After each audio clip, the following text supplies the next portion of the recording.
enough. Why enough? Enough food being produced in the world to feed everybody, or for everybody to at least have nutritional requirements to get by on a daily basis. Enough is enough.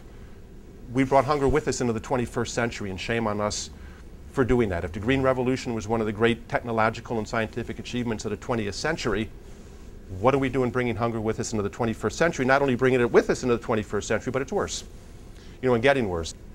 There's enough people in the world, everybody in this room, as a great example, who are committed to finally getting on top of the hunger issue and launching a major assault on that. And what we found, and that basically constitutes the second half of the book, is kind of this gathering momentum from the grassroots all the way to the new administration. So while this guy's warehouses are full, here comes all the food aid streaming into the country. The U.S. sent over 1 million tons of food aid that year. Very good. It saved a lot of lives. But it was American-grown food aid because it has to be American-grown food. And so this guy could literally stand there, and standing outside his warehouse, you would feel the rumble of the food aid trucks, big double-wide wagons filled to the top, groaning under the weight of food aid, most of it American food aid, streaming into the country. He scrambled to the top and he said, "Roger, take a picture of this, publish it in the Wall Street Journal, put in the caption, 'Ethiopia has no food, please help.'" And he laughed sarcastically, figuring, no, Ethiopia has all this grain in the country. Will somebody please buy this first? Middle of the famine, 2003. 14 million people being fed by the outside world. This is Ethiopian grain sitting in the warehouses.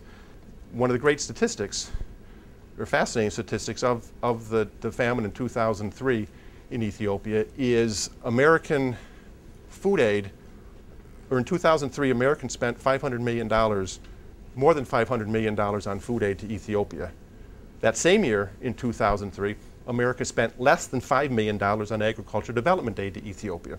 $500 million, more than $500 million, here, we'll feed you. Here's American food. Less than $5 million in development aid to help these guys grow more lentils. So they were actually getting food aid because their crops had been destroyed by the drought. Which of these guys get government support for their farming? Not these guys. They get nothing. Ken Hood in 2002 was the Farm Bill that passed. First person that Bush turned around and shook hands with after it was passed was Ken Hood. Cotton farmers in America got the greatest increase of subsidies of any farmers in America. They are far richer than the average American taxpayers who pays the subsidies to the cotton farmers and the other farmers in the United States. The cotton subsidies in the United States encourage these guys to grow as much cotton as possible, even though we don't have a cotton industry anymore. A huge percentage of American cotton is put on the internet, sold on the international market. What does that do? That lowers the international price. 90% of Mali cotton, all hand-picked, hand-grown, extremely high quality. 90% also goes on the international market, where those guys get smaller prices, they get the world price. Cotton, for the countries in West Africa, encouraged by the World Bank, by USAID, but basically everybody, cotton's your big export crop.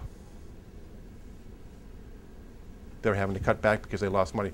In that year, cotton industry lost $30 to $40 million. USAID, US aid to Mali that year was also $30 to $40 million. On the one hand, we say, Mali, here's $30 or $40 million in development aid from the United States. The other hand, oh, we're subsidizing our cotton farmers, which are going to hurt your cotton crop. You're going to lose $30 million this year because of the lower prices. So here's $30 million that we give. Here's $30 million that we take. Again, and so this is all kind of the harbinger of then what happens. Not that